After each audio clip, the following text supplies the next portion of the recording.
Welcome to the Artist Impact Podcast, helping you gain confidence, grow your talent, and advance your impact. Here are your hosts, Paul Gibbs and Nate Miller. All right, welcome, friends. We are again with you. We have coffee in hand.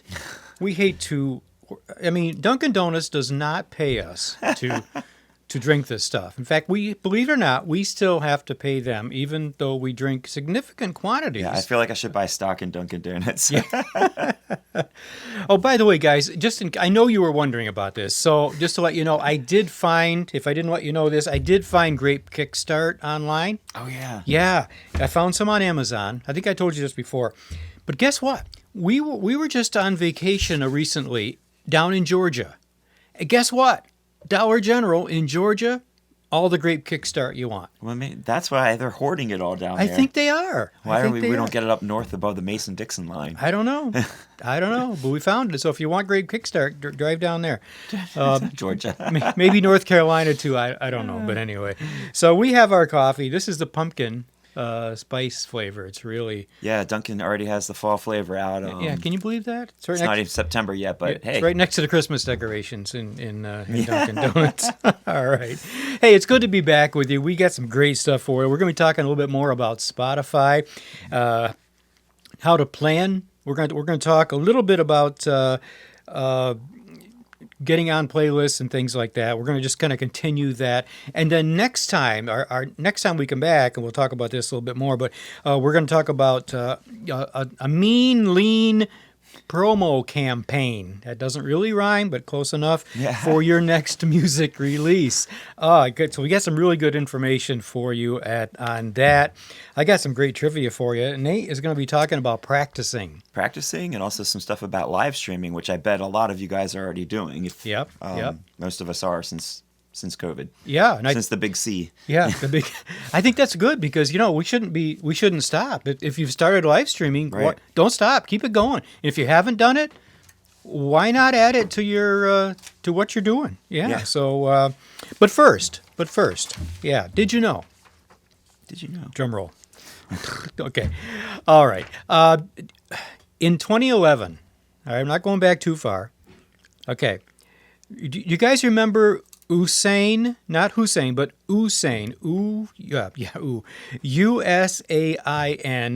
Bolt, Bolt. The sprinter, the sprinter. His performance in 2011, in different stages of a 100-meter race, he was held in September of that year. You knew that, right? But did you know they found that 67.13 meters into the race, he reached a top speed of 27.33 miles per hour. Wow. That's fast. That's fast. Even our dog, I don't think could at that point, years ago, Princess, she could run. But I don't think she could run that fast. All right. And let's see. Okay, so that was on August 16th in 2009. That he ran the 100-meter dash in 9.58 seconds and set the world record. That's not all that interesting, though, is it? Not really. Not musically. Not musically, no. It was like he thought he was all that in a bag of chips.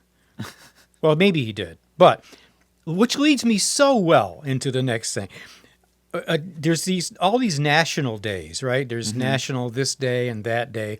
Well, Friday, it was Friday this year, August 19th, which has already gone by, is National Potato Day. Did you know? Did you know there was a National Potato? I didn't, but it doesn't surprise me. There's one for everything. There's National Everything Day. All right, we celebrate. It's one of the most important crops in the world.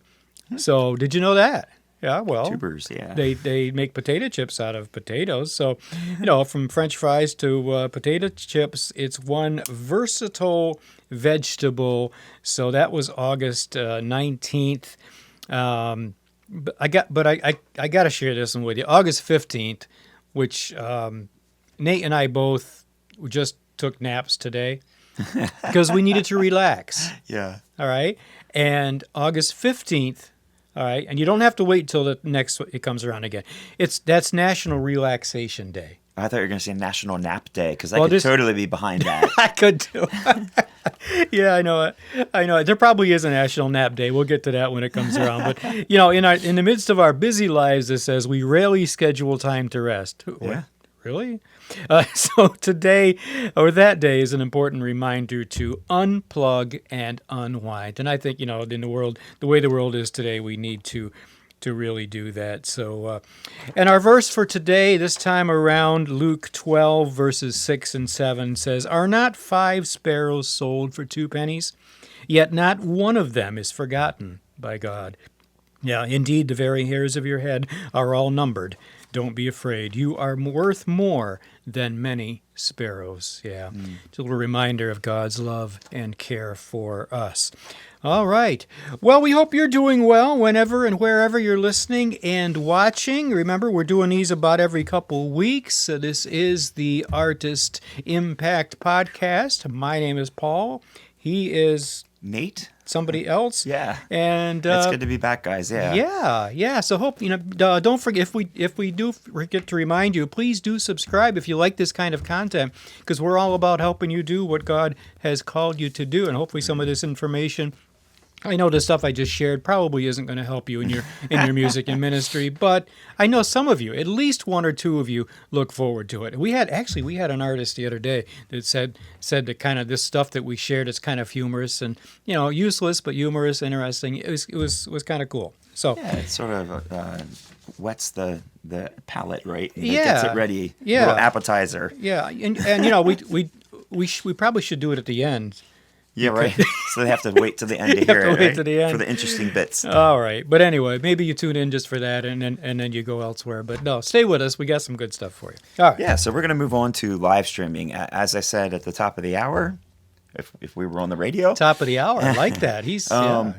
Hopefully most of you guys are already live streaming. Most of us, if we weren't already doing that, when lockdown came along from COVID, we were forced into that platform. And many of you, if you did start then, are figuring out how to continue doing that now that live venues are starting to reopen and people are doing live shows again. Like Paul said, continue doing it. Yeah, keep doing it. If you're already doing it, why stop? It's a viable way to reach more people. Mm-hmm. And the tech is getting better all the time. And there are a lot of platforms and software and things out there that realize that this was the next big upcoming thing. And so there's a lot of great stuff out there to help you do it successfully. So I don't think it's going to go away, even though live shows are starting to come back. I feel like. I don't know if they're ever going to quite come back to the way they were before COVID or not. I don't think so. But I'm thinking, what do you guys think? I'm thinking a combination now. Yeah. Because the tech, like for those of you that you couldn't perform live anymore, so you started doing live stream. Well, why not now combine the two and live stream your live performances? Yeah, I mean, just the other week, you and I went to a coffee house and did a video. We filmed a band playing. It was the first time they played live in, was it 2 years? Oh my good, yeah, I think it was like 2 years. They had not done anything in a live platform, live venue, but they were doing stuff online. So it's crazy to me to think that there's people that are just now getting out there again. Yeah, just getting out. But yeah, I don't know what your situation is, but if you have been doing live streaming or if you're thinking about getting into it or continuing it, we got this article here. This is really hard to read this font. By Randy Kirchow and Jason Feehan. It's not the glasses. It's like the color. Okay. I do have glasses. Okay. Yeah. But it's the title of the article is How to Produce a Compelling Live Stream Show. Yeah. So hopefully some of these techniques will help you if you haven't thought of them yet or if you haven't started using them. They start off by saying many musicians have switched from playing live on stage to playing live online through streaming platforms. But building a solid online show isn't quite as simple as just pointing a camera and playing music. There are many techniques you can weave into the live show process that will help you create better performances, get more fans to watch you, and make more money in the process if you're interested in doing that as well. So here's some tips. Number 1, gradually build up your production setup. At the beginning, at first, you might start with a simple camera, whether it's a video camera, one on your laptop or even your phone if you're using an iPhone or an Android. And then over time, you can improve your setup step by step by improving your lighting, your audio, and creating a set that looks good on camera. And then you can add links to your site and your merch and have that stuff visible on camera as you're recording. And you can also start using tools like OBS, which we use here in the studio. Yep. Open Broadcaster software, if you're not familiar with that, which gives you the ability to create overlays and effects and use multiple camera angles. And each time you make a change, they suggest test it out as a recording first and see how it looks before you dive in. Which OBS lets you do very easily. Yeah. You don't have to go live. You can just fake it, or just do it, and record it without going live the first time. This is great. Yeah, but I like the way that they say just get started with what you have. If you have a simple camera or a laptop, whatever, you can start that way. But eventually you want to up your game, create better and better technology, lighting, audio. But you don't have to wait until you have all the gear to start that. So just get started and then build and improve as you go. Number 2, modify your performance. I thought this was pretty interesting. Mm-hmm. It says your goal is to create an entertaining online performance that your fans will enjoy watching. I mean, obviously, or else they wouldn't sit there and watch. They'll just click to something else. But they're saying it's not the same as just playing your live show when you're there in front of the people. And this is interesting too. You know, again, if you're going to set up a camera and just play, the things might start to look the same after a while. But they're actually saying every song is different. They shouldn't look the same to your audience. In fact, your goal should be to make them so visually distinct, you should know what song is being performed, even if you play back the song with the sound muted. That's an interesting idea. That is interesting. To do this, use the different parts of your stage area and screen. So they're saying that each of your songs should have a different look. Based on the feel of the song or what the song's about. You as the artist should be able to tell, I'm playing or singing this song just by looking at it with no audio. It's an interesting idea. I think of an example would be if you are a keyboard player, if you're a guitar player. Say you're a guitar player, just stand up for some songs, sit down for others. Keyboard player, you're probably not going to stand up, or you might.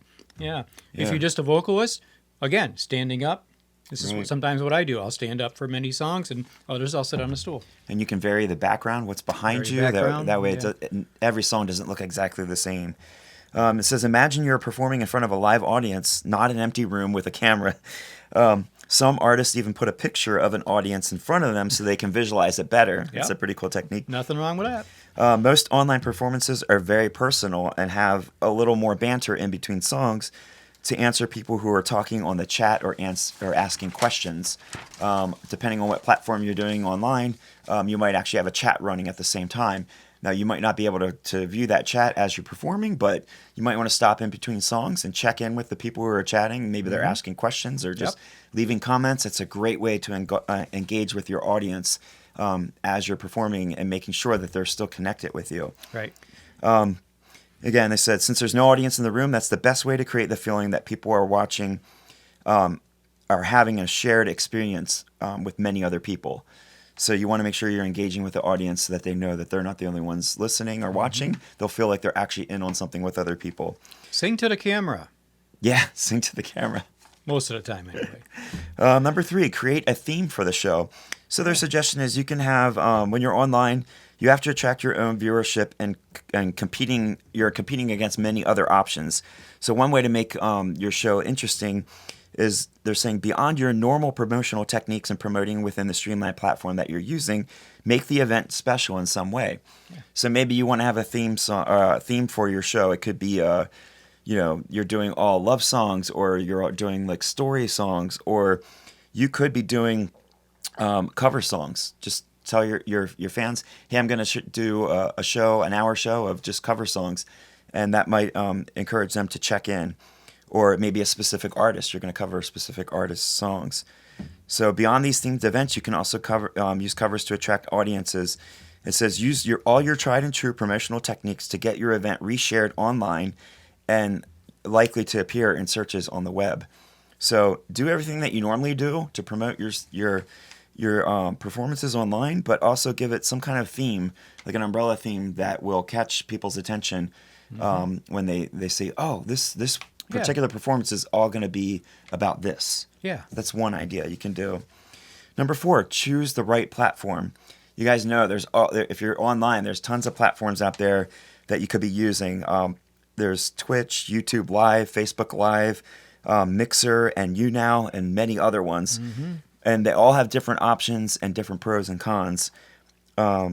You can also simulcast to many platforms at the same time by using things like Restream.io. Restream. But the interesting thing is, certain platforms, they don't play nice with multi-streaming. Like this article does point out that Facebook does not allow you to multicast if you're playing the stream anywhere else. So in other words, they want you to come live stream on Facebook. Yep. But if you're live streaming from somewhere else and you try to share it to Facebook, they won't allow it. So be aware of that. Yeah. If you do choose a single platform, select one that you can monetize the best or has the features you're most comfortable with. So if you're interested in monetizing your particular performance, make sure you check the options there and that it works for you. Or if it's not about making money from that performance, just make sure that the features are what you need and that your audience is going to be able to find it and view it. Don't pick something so obscure that they're not even going to know about it. Number 5, pray regularly. Pray. This is play regularly. Yeah. We talk about consistency all the time. Yeah. It's just like posting and other things that you do online. Online shows, you should be doing them regularly. It doesn't have to be once a week, once a month, but if you're going to do them, even if it's 3 times a year, make sure you stick to it and tell people that you're doing it. Yeah. It says there's nothing wrong with doing a one-off show, of course, but to build an audience, you should play regularly. The internet rewards consistency. We know that with the algorithms, and fans will get in the habit of watching you when you have a scheduled performance. Though you need to produce shows with variety to keep them coming back. So if you do the same show over and over again, unless someone misses it the first time, they come back for it. Yeah. Chances are the fans who have already seen it may or may not be interested in watching it again. So try to make them interesting and varied using these different techniques so that your fans have something to come back to hear. Yeah. Number 6, if you guys are interested in this, monetize your platform. Add links in your stream and chat to promote your website, your merch, tip jars, your Patreon account, and other revenue streams. So if you have these things, make sure you mention them when you're performing live, or have them flash up on the screen. OBS allows you to do that. You can have links run across the bottom of the screen. You can wear your merch in your online performance, promote your patronage, and other things, surface areas, and whatever platform you use those camera areas to display promotional signs and links to your different areas if that's what you're into. If that's part of what you're doing is making money from your live streams. Yeah. So just make sure you make the use of all that real estate that you have, whether it's on screen or wherever you're posting. Visual and audio. Links, and then mention things as well so people could hear it. And finally, number 7 says, make sure all of your shows have great hashtags. Again, you're doing online shows. That's part of the way that people find things and share things online. If you're on Instagram, you probably already know about hashtags. But it says be sure to add hashtags within the descriptions of your shows. These, of course, help people find your shows. And you can use the popular ones like hashtag music and hashtag live music. They're very well used. But also add hashtags related to the type of show you're performing, such as the theme of the show. So if you're doing a show that is covering a particular artist, hashtag that artist's name and their music. And you can also use hashtags for current events and recent news. And piggyback on them and have that way your fans can find those. And fans of the bands that you're covering will find you as well if you're doing cover songs. Yeah. And titles of your songs too. Yeah. If you're doing your own songs, you can hashtag your own songs. And finally, I kind of starred this one at the end of they have like a closing paragraph here, but I thought this was really good because we mentioned a lot of things. It says, make sure to take this list of suggestions one at a time so that you don't overwhelm yourself. Yeah, actually, before we hit record tonight, we were actually talking about, Paul mentioned, if he were an artist 20 years ago, trying to do all the stuff that we can potentially do right now because of all the technology that we have, he said he would feel so overwhelmed. Yeah. So don't let this overwhelm you. It's obviously just a list of suggestions. Some of them may or may not fit your music or your ministry or anything that you're doing. But if they help, pick one of them up and try it and add them as you go. they're just helpful suggestions for improving what you're already doing online or getting started. Right. Yes, I hope that helps you guys out. Yeah, all great tips. And I'm going to add one more thing. Let's go back to basics just for a second. Sure, yeah. Especially if you're just starting out. Remember, and guys, we don't want to scare you with this, okay? You don't have to spend a ton of money, but there are two things that are very important to start off, and that's the quality of your video and the quality of your audio. Yeah, without those two, you might as well not do it. If either one is bad, people are not going to stay. Now, but again, don't let that scare you. There are tons of videos out there on YouTube on how to get started live streaming. If we can be of any help at all, we would be happy to do that. We've, we're not real professionals here. You may be looking at this and say, "Oh, they look good, they sound good." We're just starting out ourselves. So, but we've learned a few things up until this point. So, if we can help you at all, please do get a hold of us. Again, don't let these things intimidate you or stop you from getting started. Okay? Right. If you've got that gift of music, God has given it to you. If He's kind of pushing you in the direction of live streaming, please don't let anything get in your way. Learn what you need to know to get started. Because if you don't get started, nobody's going to get blessed. So there you go. All right. All right. Hey, guys, we're going to take a quick break here and do a little little identification stuff. And we will be right back. We're going to talk more about some Spotify stuff. I got more trivia for you. I got stuff. You're going to love it. And we are also going to talk about practicing and stuff like that.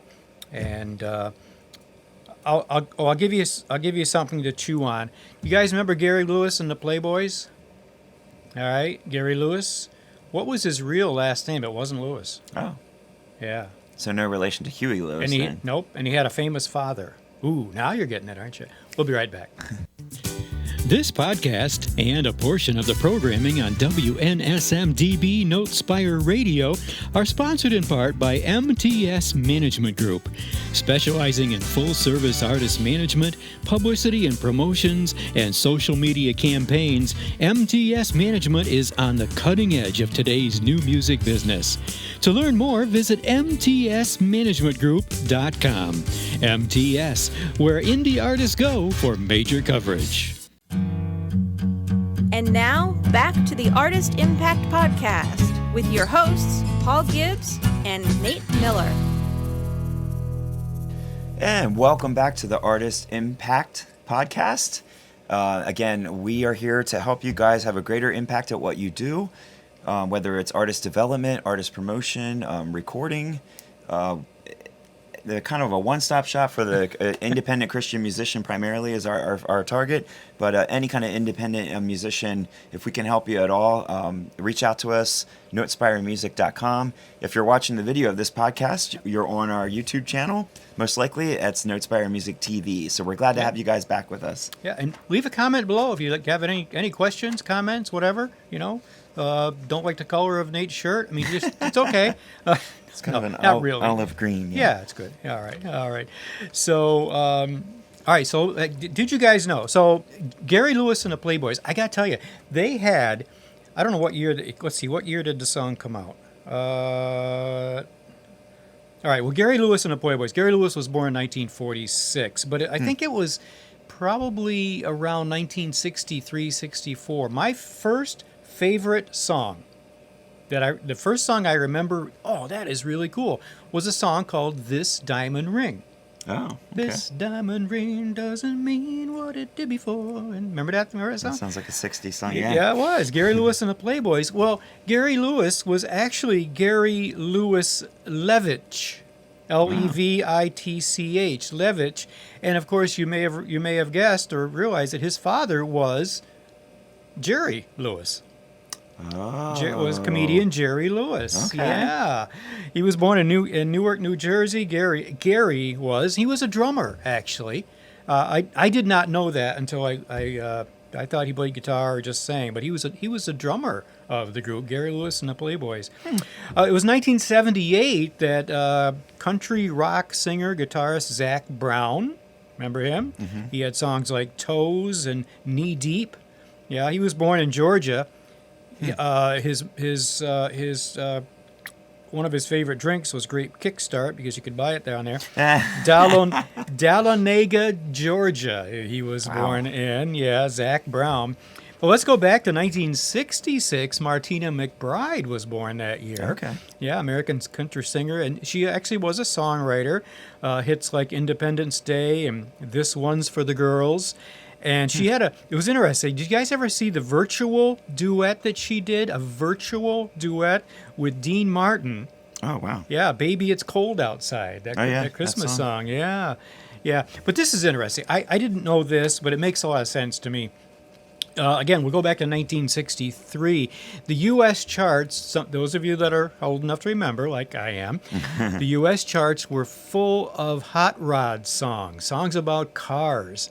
Well, the Beach Boys had released a very popular song, one of their most popular songs, called Little Deuce Coupe. Oh, yeah. Little Deuce Coupe, you don't know what I got. What I've got. I sang that song in bands when I was in high school. Well, that song appeared actually in 1963, and their record company was Capitol Records. Okay. All right, so Capitol Records, they wanted to really promote... They wanted to capitalize. Capitalize on that, yeah. And so they actually sent out to radio stations, to DJs at radio stations across the country, they sent a list of car terms and phrases to help the stations promote Little Deuce Coupe. Interesting. Yeah. Yeah, because disc jockeys probably wouldn't have that knowledge. Yeah, some of them did not, exactly. So it first appeared as a B-side. The 1963 single "Surfer Girl" was the A-side of that 45. You guys remember A-sides and B-sides, right? Little Deuce Coupe was the B-side. Now, let's help me remember, because I want to ask you guys, and I didn't know this myself. I should. You remember the song "Little Deuce Coupe"? Of course, "Little Deuce Coupe." What did that refer to? What did that mean? And what kind of car was it? I know you're going to Google this. That's okay. Go ahead. And if you don't, if you just want to guess at it, before we get done tonight with this one, I'll tell you what Little Deuce Coupe meant. Yeah, I actually don't know. Okay. All right. So let's talk about Spotify. You guys know that we have been talking about Spotify playlists and stuff like that. Okay. We've talked about editorial playlists. We've talked about algorithmic playlists. User-generated playlists. User-generated playlists. Things like Release Radar and Discover Weekly. All right. So if you want to refresh, you can go online and look those up, or look at our previous videos of this podcast and where we talk about those. But let's follow up with the next step. And here's some tips on how to what to kind of do next. And as I said, next time we get together, we're going to talk about running your initial promo, running a promo campaign for your next or maybe your first release. All right, so obviously the most important thing that you can do is drive traffic to Spotify. And this here says to drive traffic from off-platform, from other sources. So the most important thing from Spotify's point of view is getting more people, obviously, to listen to music on their platform. Of course, yeah. Yeah, so they love it. Spotify loves it when you, as the artist, bring listeners to Spotify from off-platform, from other platforms. So obviously, share your Spotify links everywhere you can, including when you're live streaming. Exactly. Whoa, that was good. Yeah. Post them on your social networks, your website, and any place else, including your live streams. All right. And this is going to definitely work in your favor because Spotify's algorithms are going to recognize that, guess what? You're bringing listeners to them. Yeah. Driving users to their platform. They love it, and they will will love you for doing it. Yeah, they won't send you send you a Dunkin' Donuts coffee, but They won't send anybody to your platform, but they'll definitely appreciate you sending people to them. Exactly. So grow your following. You want to grow your following. Obviously, the more followers you have, the more likely it is that the playlist curators, they're your best friend. They will take you seriously. So make sure all your friends and your family and your fans are following you on Spotify. So share your tracks. Make sure, ask them that is, to share your tracks across social media, and ask them to promote your Spotify account wherever they can. All right, that's going to help you too. And remember, any new music that you release, all right, any new music you put on Spotify is going to go directly to your followers by way of their release radar playlist. All right, remember we talked about that before. Yeah. All right. Next, share any playlists that you happen to get featured on, and we hope that you're going to get featured on lots of them. So if your music, and well, let's be positive and say when your music gets included on any Spotify playlist, no matter how small it is, guys. Okay, we've talked about that before too. Make sure you share it as much as you can, and which is going to start racking up more and more streams. Remember, it starts small. It starts one at a time, and then they just add up. All right, and talk about your best friend, those music curators. It's always a good idea, according to this article, to tag the playlist curator in your posts as well. Yeah, which shows them that you've invested in their playlist, and it helps build your relationship with them. It's all about networking. Yeah, exactly. All right, and then about your Spotify profile. You've probably already worked on that, but if you haven't completed it, please make sure that you complete your Spotify profile, which will give you a more legitimate face on their platform. And of course, it makes it more likely that the playlist curators are going to take you seriously, because they see that you are doing all the stuff you need to do. And your profile, of course, needs to include your bio, all your social media links. If you're out there, whether it's live shows or live streams, whatever you're doing, make sure all of that is included. Your tour dates, more things like that. All right, and finally, build your own playlists. Yeah, it's an easy way to give your music a boost on Spotify. I guess that makes sense, right? Yeah, right. Yeah, I mean, to your own horn, right? Exactly. Like when I'm doing a Just Got Music Hour every week, I play my own music.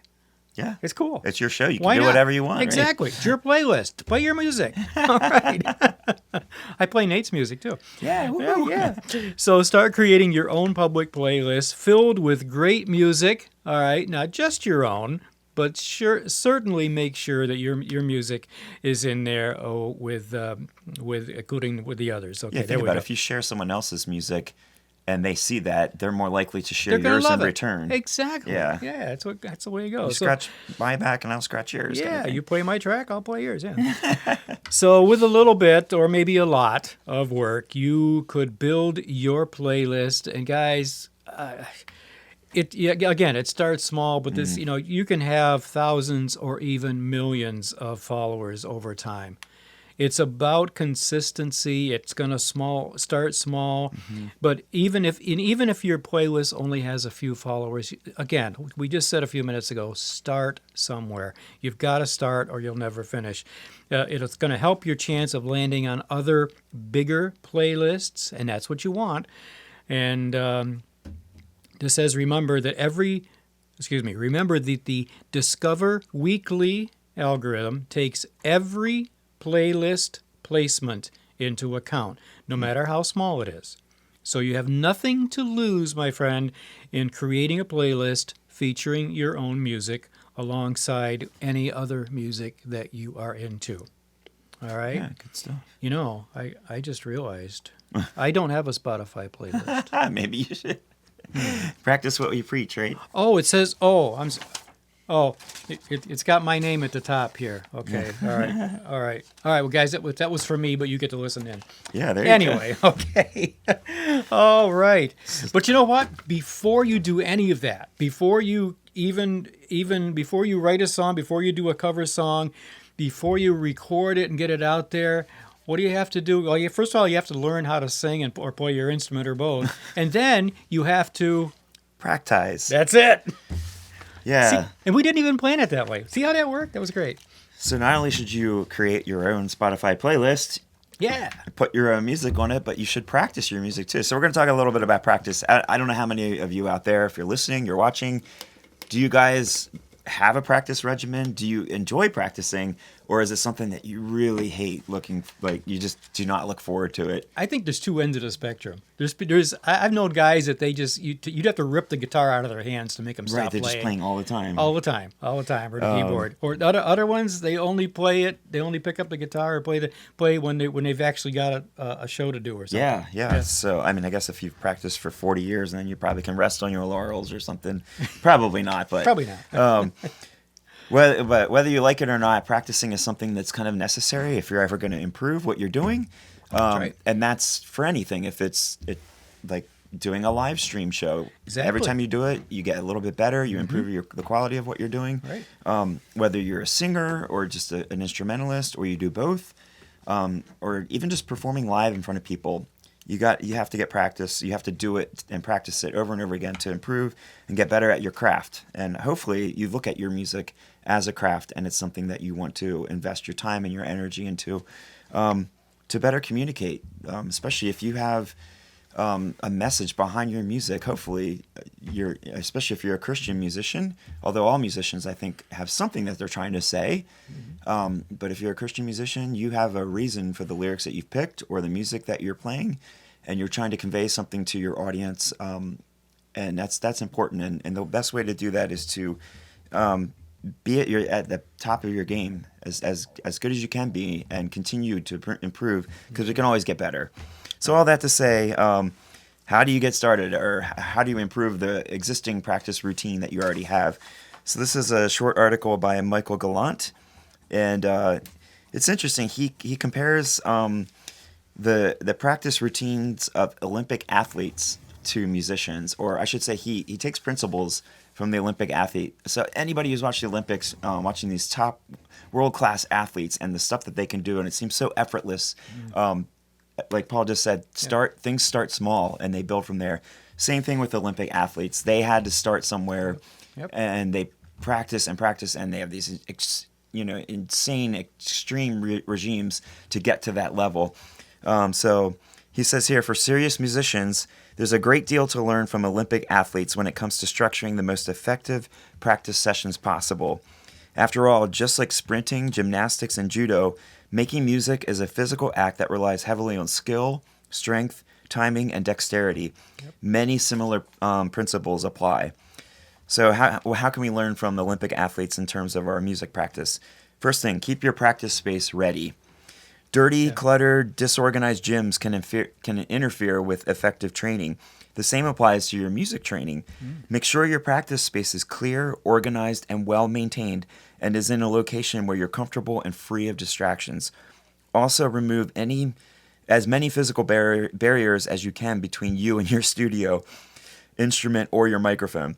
The less stuff you need to move to begin practicing, the easier it will be to get started, and the more likely you'll adhere to a consistent practice regime. I found this before in my music room. If I have stuff like, all my guitars out in stands, ready to go, where I can just grab it and pick up and play, I'm more likely to do it. If I have it tucked away in a case, latched up, put in the closet, I am not going to get that thing out. And again, if there's clutter, you're never going to, you're just less likely to do stuff. But if everything's at the ready, and all you got to do is hit a button and you're ready to go. I think we've talked about that with you guys. If you're songwriters, if something comes to you, you gotta be, maybe it's with your phone or whatever. But when that idea, when that inspiration hits, you got to be able to. You don't want to spend a half hour setting up yourself just to record the song. You're going to forget it before that happens. Yeah, so it's one of those things where the little time that you're going to invest in prepping everything now, it's just going to benefit you in the long run. It might be a pain to I got to clean up my music room wherever you practice or whatever, and set all this stuff up. But once you do it, everything's ready to go, and you're more likely to do to jump in and practice and be consistent with it. The next thing is, it says keep a mirror or an audio or video recorder handy. So many top athletes actually look at their form in the mirror as they train, or record and analyze their competitions after the fact. The same idea can benefit musicians as well. This is a really great trick, and I think we talked about this before. If you have a video camera, set that up, or your phone, and just record yourself playing, performing your music. What do you look like? You know, do you have good posture? Are you looking at with the prospective audience, or are you kind of hunched over and like hidden? And you know, what is your body language saying? You can perform in front of a mirror if you don't want to set a camera up, or if you don't have one. There's different ways to get a look at what you look like. What is your body conveying? And you might be surprised, pleasantly or unpleasantly, of how you look, right, and or sound if you're recording the audio. Don't let this scare you guys. Yeah. Don't let it scare you. Go ahead and do it. And if you It's actually very helpful. If you hear or see or both something, you say, "Oh, that looks terrible." Well, use that to improve. Okay, be careful. And I don't want to contradict what Nate just said. Yeah. But don't do it if you're not ready to do it. Okay? Do you know what I'm talking about? Yeah. Okay? Because what you don't want is to see or hear something that's going to make you stop. No. All right? It's a great idea, but if you're not quite ready, okay, get some experience under your belt first, and then do that. Okay? Yeah. Most people don't like to see or hear themselves. No, I don't either. I'm still that way. It's so. But then when the time is right, and pray about this, okay?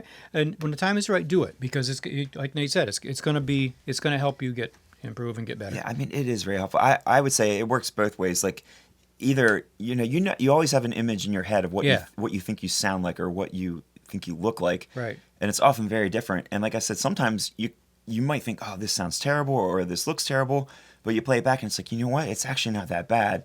Exactly. But the other side of the coin is also true. Yeah. You might think you have this great performance, and you do this in front of a camera, and you play it back and you think, oh no, I've got work to do. So it's a tool. And like Paul said, don't let it scare you. If you're not ready for it, don't do it. But if you are ready for it, it is really a great tool to fine tune what you're doing. Yeah, absolutely.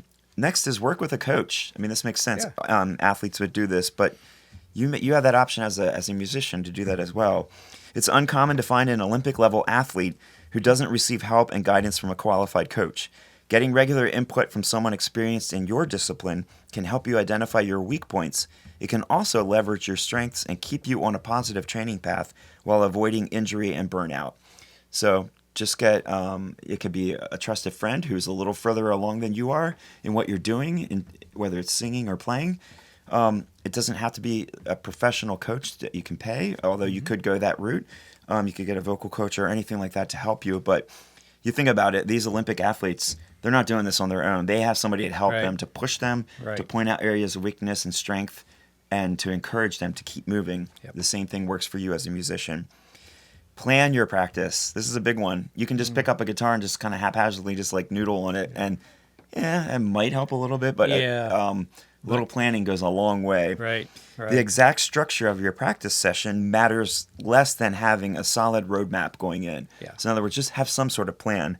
And planning your practice session doesn't mean that you need to be rigid. So if you're not feeling a certain practice routine one day, or you find yourself hitting a wall, pivot to something else. But just be mindful of your choices and the reasons for changing. So don't shy away from practicing something hard just because it feels intimidating, or because you're afraid you might not get good at it. So be honest with yourself when you make your changes. And remember to plan to switch things up day to day. Top athletes generally don't hammer the same muscles, techniques, or routine every single training session, as that's a good way to burn out both their body and their mind. Rather, they plan ahead and they vary their training regimes. Same thing for you. Vary your practice sessions and the music that you practice, and you'll see how it feels to plan different skills, songs, or techniques for different days. You might be just surprised at how quickly you find all the areas of your musicality expand in tandem as you cross-train these different areas. It's a really great idea from athletes. Okay, next thing is ease into it. When you start your practice sessions, don't jump into your most physically challenging and mentally rigorous work. Warm yourself up first with something that your body already feels comfortable doing. Effective warm-ups could include playing through low or medium intensity songs that don't push your chops too far, or simple exercises that help you get into the groove. Whatever you choose, make sure it puts you in a good mental and physical place before moving on to more intense work. Again, these world-class athletes, they don't just jump in and do a full bore, sprint. Usain Bolt does not run at his top speed when he gets jumped out of bed in the morning. Exactly. These guys are warming up. They're stretching. Yeah. They're doing everything they can to work themselves up to their peak performance. Yeah. Here's a good one from the example of athletes. Challenge yourself. Athletes and musicians alike can benefit from pushing their boundaries. Is today the day you feel up to jamming along with that complex prog rock song that constantly shifts between 7/8 and 5/4? I don't think I've ever played in 7/8. 7/8. Not that I remember. Ready to reproduce your favorite rapper's rapid fire flow and timing, hit for hit and breath for breath? Growth is one of the things that makes both music and athletics so rewarding. Challenge yourself, stretch your abilities, and find places to grow as a musician. I think that's really important. We can get so good at doing the things that we're comfortable with, and we do them well. Right. But if you never challenge yourself beyond your abilities, you're never going to grow as an artist or as a musician, as a person. And finally, and this is probably one of the most important ones, take a break. Even the greatest athletes have off days. Makes sense, right? And the same is true of musicians. Don't expect to perform optimally every time you start a practice session, and don't punish yourself if you can't nail today what you could easily knock out yesterday. We all have those days. Yeah. Regardless of daily anomalies, consistent and thoughtful practice is key to long-term musical growth. Relax, keep at it, and see what fresh wonders you can perform the next day, week, or month. Yeah. So a lot of good tips here. And like I said, I don't know what your practice regime is, if you even have one, but if you have been sitting here listening to this and thinking, oh man, I really do need to get back into practice again or start practicing. Hopefully this has given you a little food for thought, a little inspiration, a little motivation. Start somewhere, be consistent, do things that challenge you, but also that inspire you and motivate you to keep going. Yeah. Yeah. I think back to bands that I was in years ago, and if we were learning a new song, we might say, okay, we're going to learn this song this time, and that's how we added to our repertoire. But we also just played through songs that we liked. Right. Yeah, because that's going to encourage you, inspire you. Exactly. So, practice, you say about challenging yourselves and stuff. That's very important, because how else are you going to get better? But also, just, make part of it, but not all of it, part of your practice routine, just stuff that you like to play. Yeah, make it fun. Make it fun and enjoyable. Yeah, you won't keep doing it if it's not fun. Yeah. If you're dreading it every time you get out of, get ready to play or sing, you'll never keep up with it. You'll never keep up with it. Yeah. And, just playing, I think about playing, just playing through songs that you like, playing along with something else. At the very least, that's keeping your muscles and dexterity and all that. Because that's keeping you limber and keeping the muscles strong and things. So yeah. So that's all good. Yeah, and take maybe and do a challenge yourself. Take one of your favorite songs, play it in a different key. Oh, jeez. Change the key. Or make it major. Change it from major to minor. Major to minor, whatever. Yeah. That'd be challenging. Yeah. So what do you guys think about practice? Leave a comment below if you're on YouTube. Leave a comment. So tell us what's your best. What works for you to keep you practicing? Yeah, that's the thing. If it doesn't work for you, you won't keep up. You won't keep up with it. So, everybody's a little bit different. Find what works for you, and again, what's going to encourage you and motivate you to keep doing it. Tell us your story about practicing, or tell us your story about not practicing. You don't have to sign your name. It's okay. Yeah, just leave a comment. All right. Well, I think that's about it for this time. What's the answer to our trivia? Oh, I forgot, didn't I? Thank you. And I wrote it down here to make sure I wait, I'm waiting for this answer. Yeah. Okay. All right. Well, just to review, it was 1963. It was the B side of the 45 with where Surfer Girl, the Beach Boys, Surfer Girl was the A side. Little Deuce Coupe was the B side. And what is that, though? What does that mean? What was a little Deuce Coupe? Did you guys look it up? Do you know?